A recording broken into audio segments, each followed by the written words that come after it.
Welcome to our CabWriter Overview video. This beautiful kitchen you're looking at right now was completely designed using CabWriter.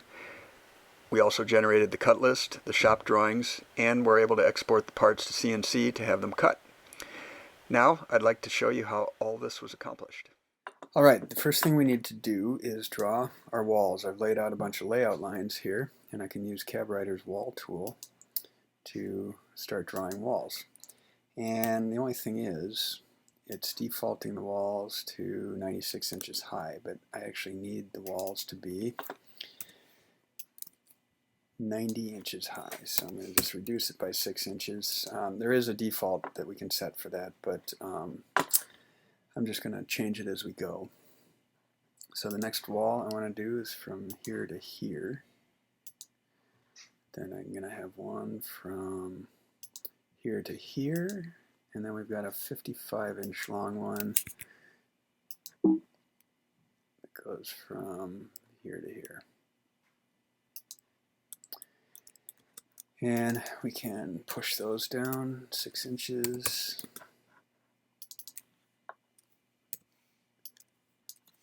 So.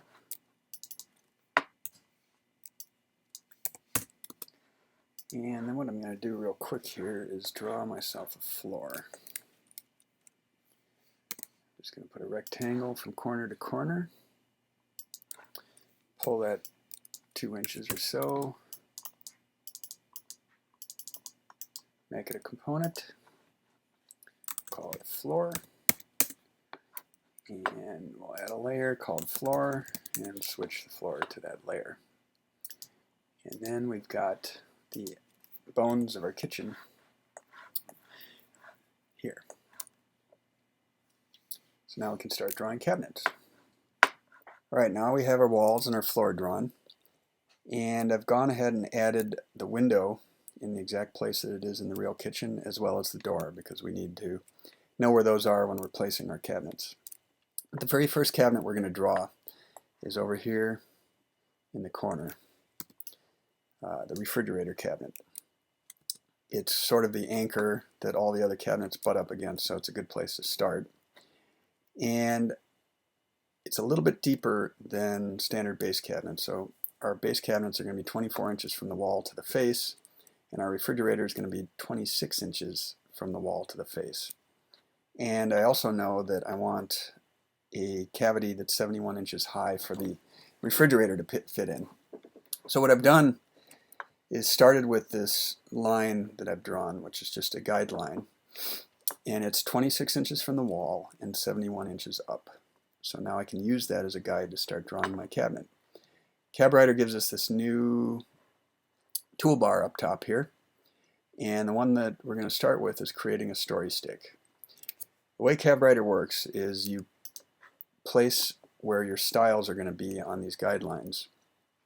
And in the case of a face frame cabinet, that is real life styles. In the case of a face or a frameless cabinet, it's virtual styles. In other words, where the cabinets come together or where they meet the wall. So I'm going to start by placing my first style against the wall here at the intersection. And I just click once, and then I come over any amount of distance and click again. And it's going to ask me what type of style that is. And there's a whole long list of them here, but this is a wall. So we're going to use a left-end wall style. And I click OK. Then I'm going to click the Control key a couple times, and that's going to get me into a different mode, which is the distance mode. And I'm going to click on the left or the right side of this left style. I'm going to come over here at distance and type in 36.5, because that is the width of the cavity that the refrigerator is going to sit in. And now I'm going to come over again and just click anywhere on the line. It's going to ask me what type of style this is, and this is a right end sheet style. It's going to have just a sheet of plywood on the end of the fridge cabinet rather than a panel, because we have other cabinets butting into it. So it's going to be a right end sheet, and I click OK, and notice it made the two dots here a little bit narrower. This is a parametric drawing program. We have a whole long list of parameters that the user specifies. There's a default for each one of them. and they can be changed, that indicates how your cabinet is constructed. So it knows how wide each of these types of styles are, so it automatically can set that width for you. And when I hit Command on the Mac, up comes this cabinet attributes box. And like I said, there's a whole long list of attributes that apply to all the cabinets, but there's a few that you can change on the fly as you're creating a cabinet, and one of which is the depth of the cabinet. It's thinking this is a standard upper, but we really are coming out 26 inches. And the height of the cabinet is the part of the cabinet above the refrigerator cavity, and I know that to be 18 1/4, which will get us 3/4 of an inch from the ceiling. You'll notice that the face frames, door panels, end panels, back panels are all cherry, either solid wood in the face frame case or plywood in the panel case, and that can be changed to a variety of things here on the fly as well. But we're going to leave it as cherry. And it's going to ask us what type of box this is, and this is a refrigerator upper, 2 doors, which I could change, no drawers, no shelves, and we have our sheet goods for the interior of the box as maple plywood pre-finished, and any trim and banding as maple on the carcass. I hit OK, and it draws the cabinet for us, which is very cool. Now, like I said, since this is a parametric program, it knows exactly how we build our cabinet, and it draws it piece by piece. So each of these is an individual piece drawn exactly like it's built.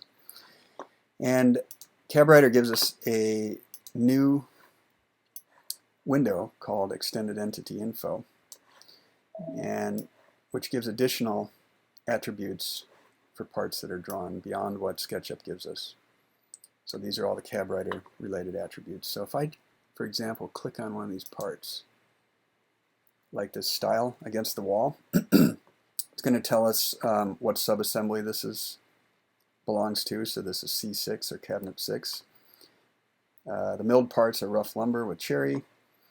Then we got some resizing stuff here. So notice, since it knows this is a wall style, the way we build our cabinets is we make the face frames 30-second thicker that we use when so when we send this through the wide belt sander, we take off that extra 30 seconds, so that extra 30-second thickness will be on our cut list later. And it's going to say resize the width by 1/2 inch. That's for our scribe.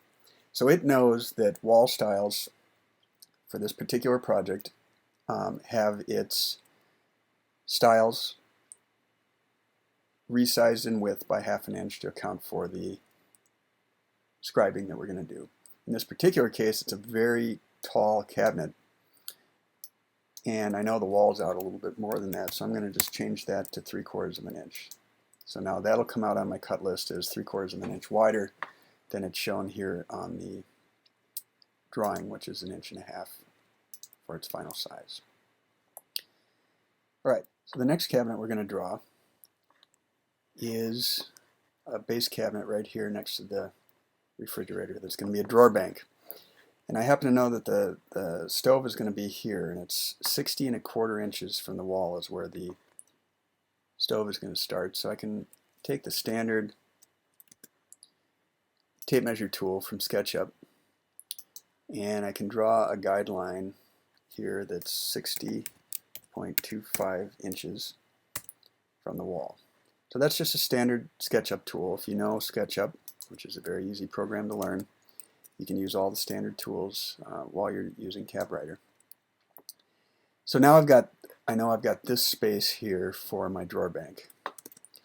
And I'm going to go back to the story stick tool. I'm going to place a style here on the left. And that I'm going to choose a connector style. So that is just a style that's 1.5 inches wide, no extra scribe or anything or extra width. It allows me to connect to something else. So I'm going to put that there, and then I'm going to come over here, which is the end of our cabinet, and I'm going to come back, and I'm going to choose a right end opening. So that's an opening where an appliance is going to go, and say OK. So there's only 2 styles for this cabinet, and I'm going to now hit the Command key, and now since this is a standard base cabinet, which I've already predefined those parameters, depth of cabinet 24 inches, thickness of countertop 1.25 inches, and the height of the countertop is 36. Still a cherry cabinet, so I hit OK. Now I'm going to select a drawer bank base, and I want 3 drawers, and it's still pre-finished plywood, and I hit OK, and there we magically have another cabinet. Now let's take a closer look at this. Again, I can look at my extended entity info and see what's going on there, but I also can turn on and off some layers here. So my doors and drawer fronts are all in one layer.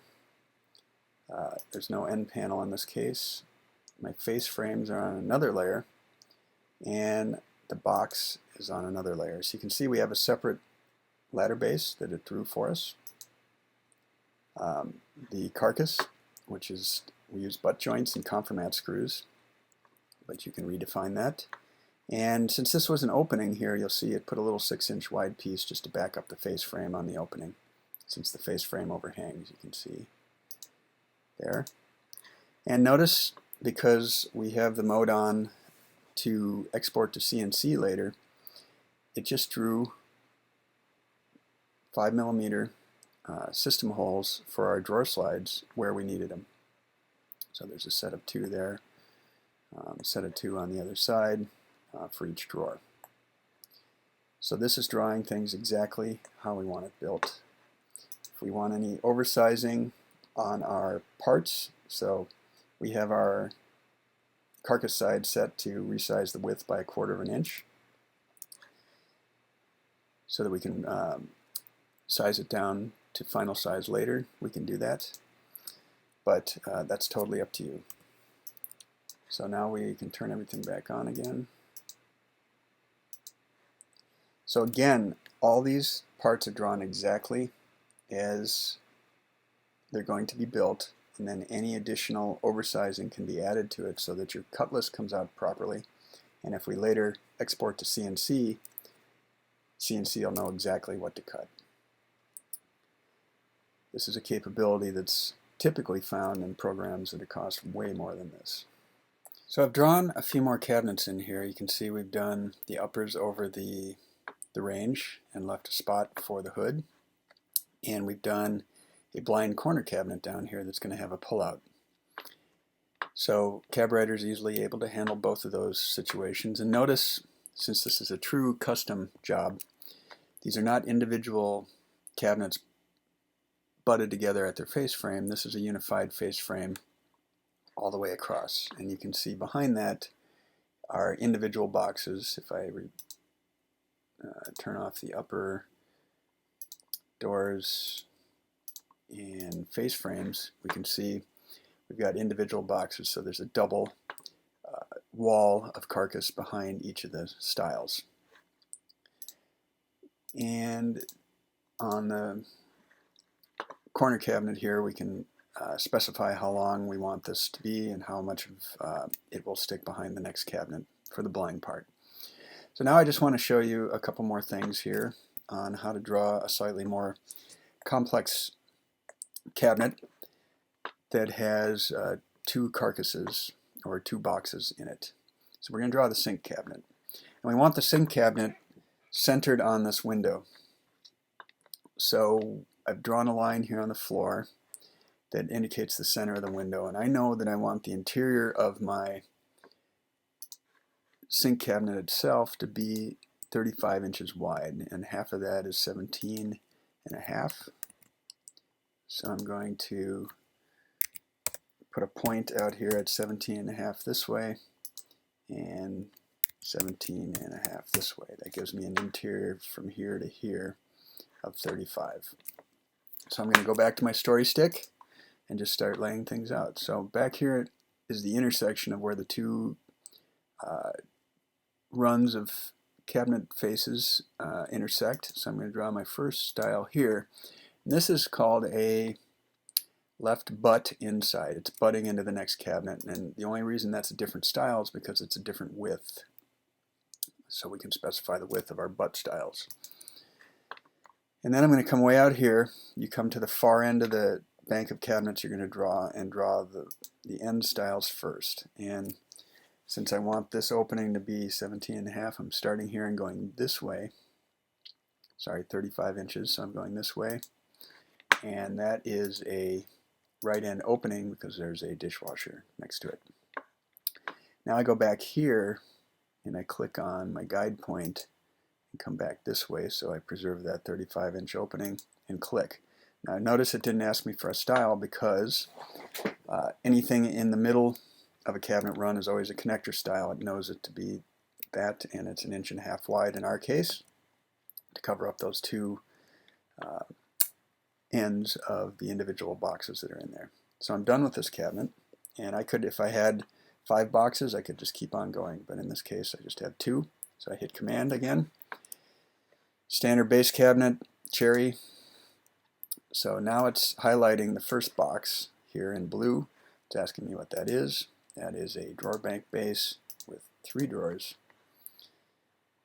And now it's asking me what this cabinet is, and that's going to be a sink base with 2 doors, 2 false drawers, no shelves. And I hit OK, and it magically draws it in. You can see we have our little piece for the opening here and so on. So now I want to just show you how we do an upper cabinet.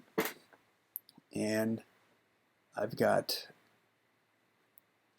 this bank here, and I want the other cabinet to fit tightly between here and right up to the molding here.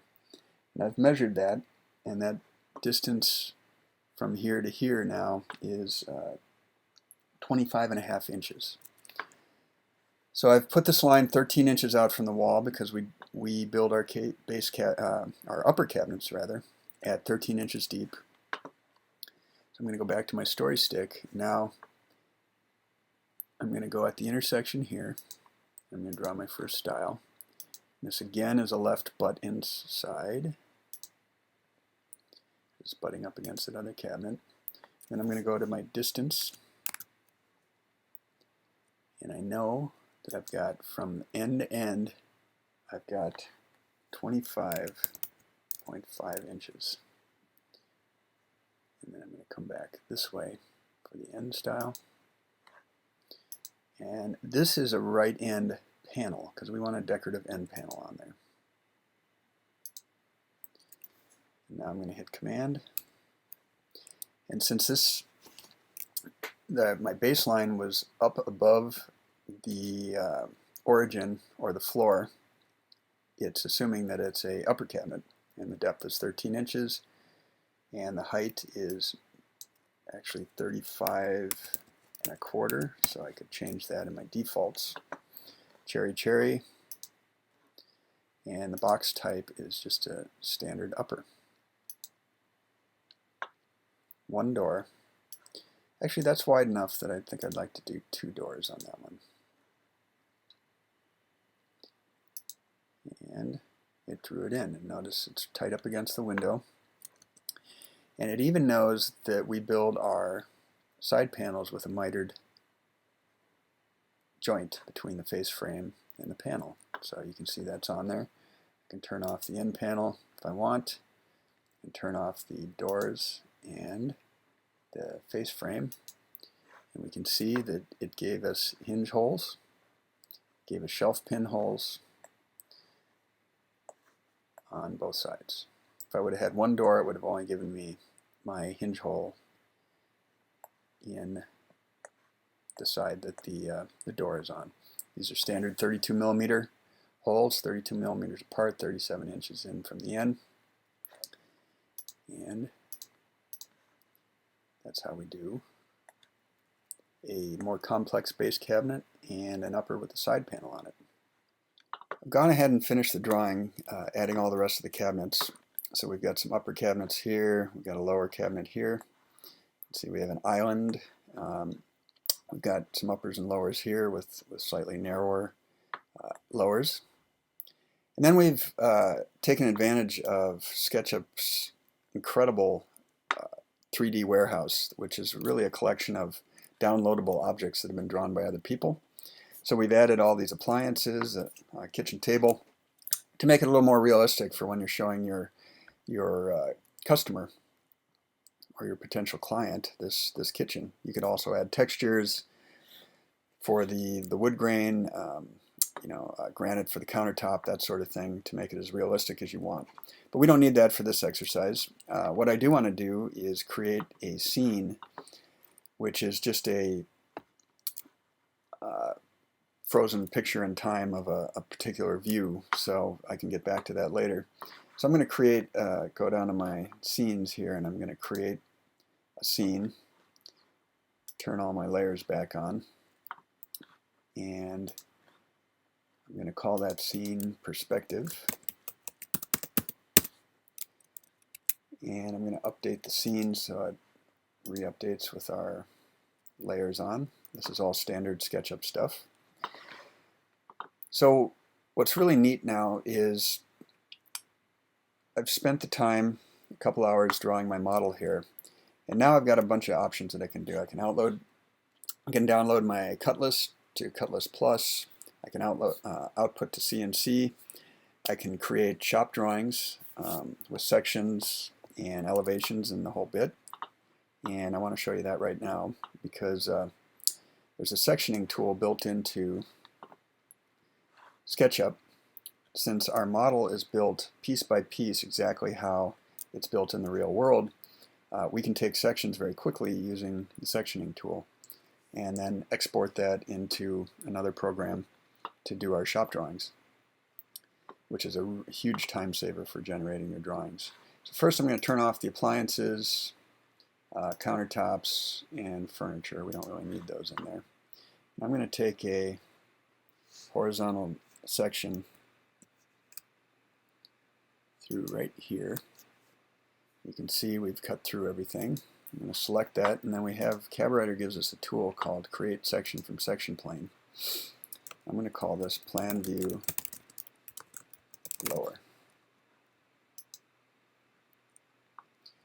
So it creates this for us, and I can use a different style so that I've got thinner lines and stuff isn't filled in. Now I can turn off the layers that I don't want to show. I don't want the uppers to show here. Just want the lowers, and I also don't want the ladder bases showing through. So I've got this the way I want, and now I can update this scene. So I can look at my perspective view. I can go back and look at my plan view lower. Actually, I need to, there we go. Need to toggle it so it was just looking at the section itself. I'm going to update that. Save as a new style. All right.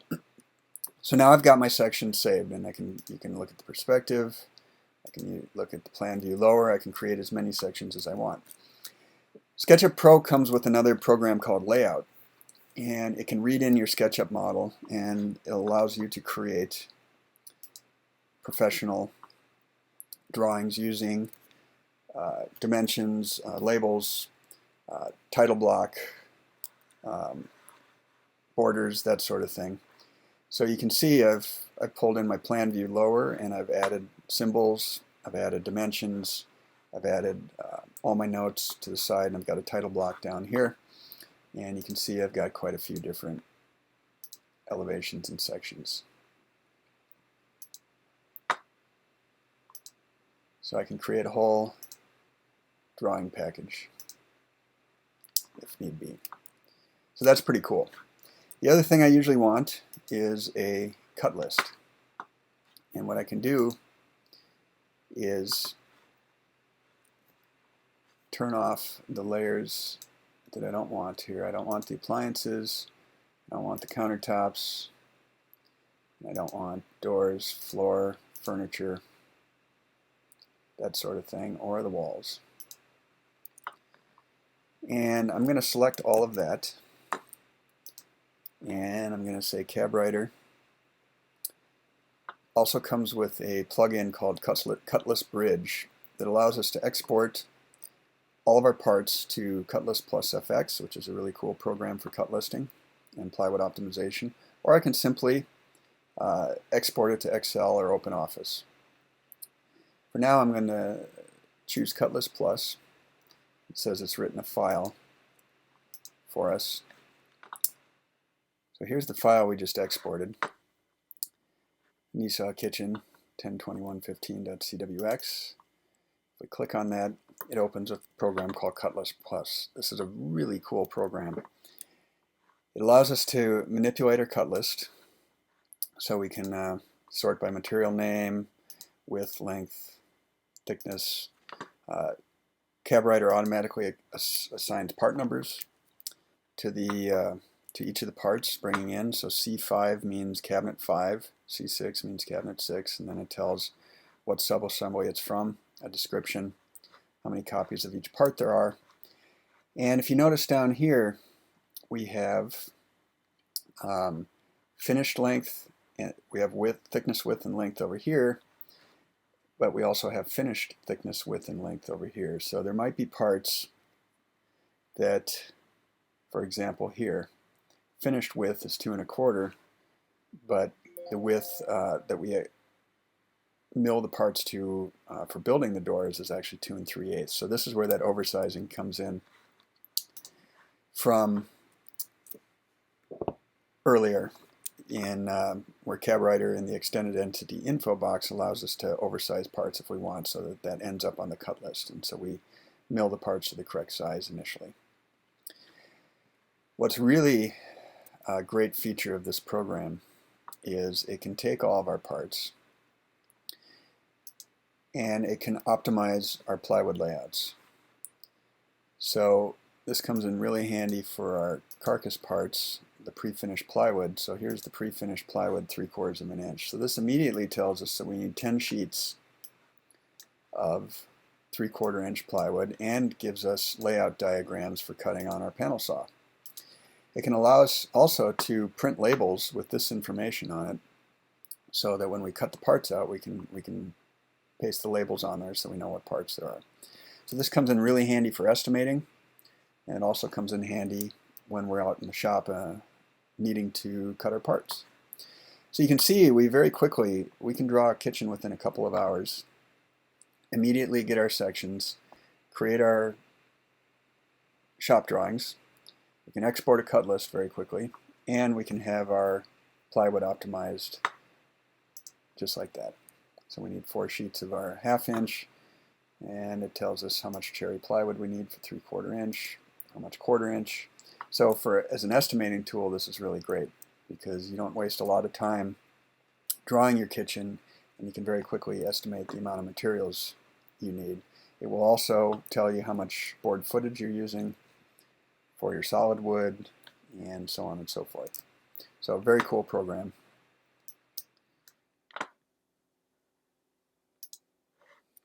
Now I want to show you something really cool. I'm back to my model here, and I'd like to show you how to take the parts in this model and export them to some CAM software for our CNC to be able to toolpath these parts and cut them on the CNC. And for this exercise, I just want to use our carcass parts, which is pre-finished maple plywood. So I've created another scene here with just our carcass parts. So we've got 3/4 inch for the sides, top and bottom, and 1/2 inch for the back.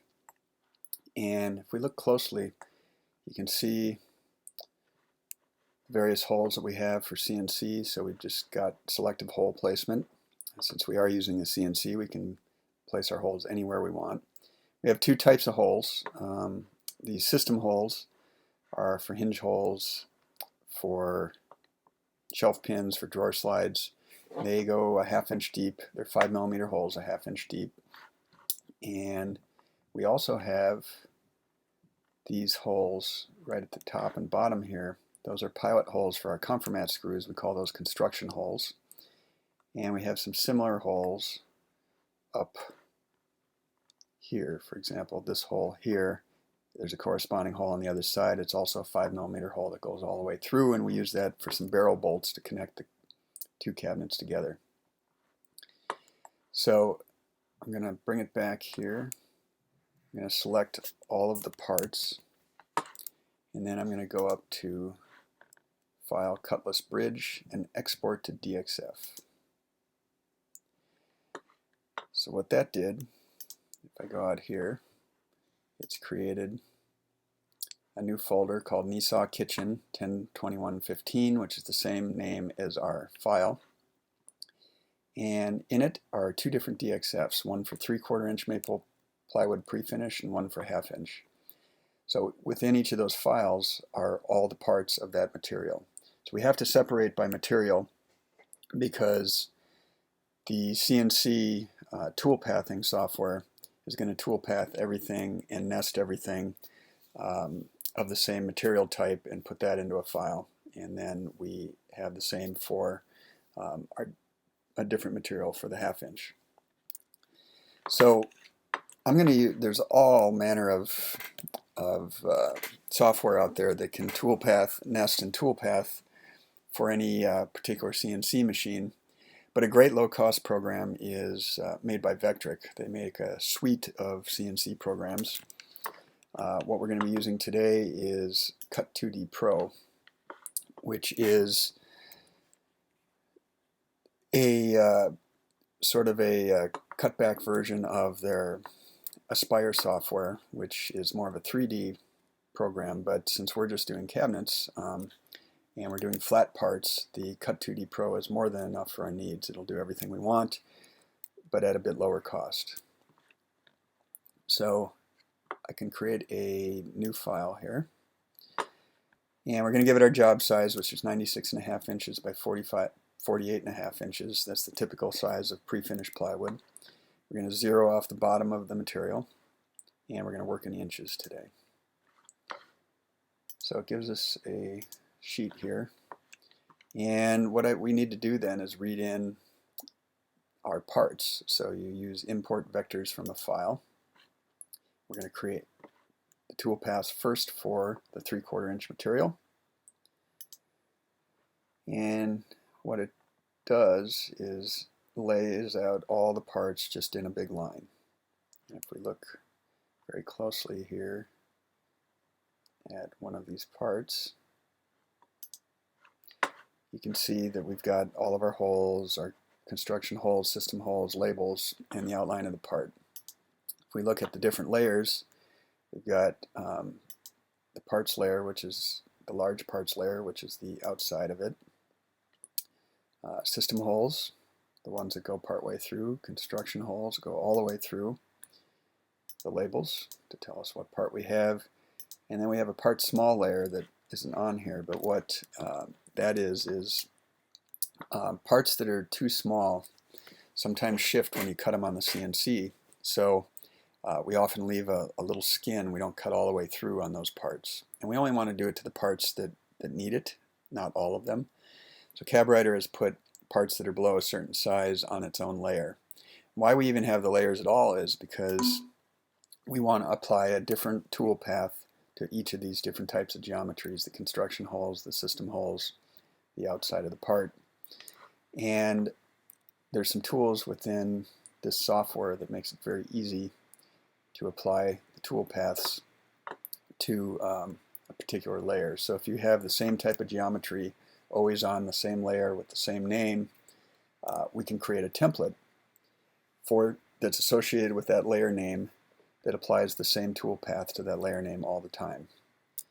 And I've created those templates already that we'll use here in a few minutes, but the first thing we have to do is nest these parts. So I'm going to select all of these parts, and we're going to go to our nesting tool. And what nesting does is try to take all the parts and put them as efficiently as possible on as few sheets as possible. So we give it our tool diameter, our clearance between the tool and the next part.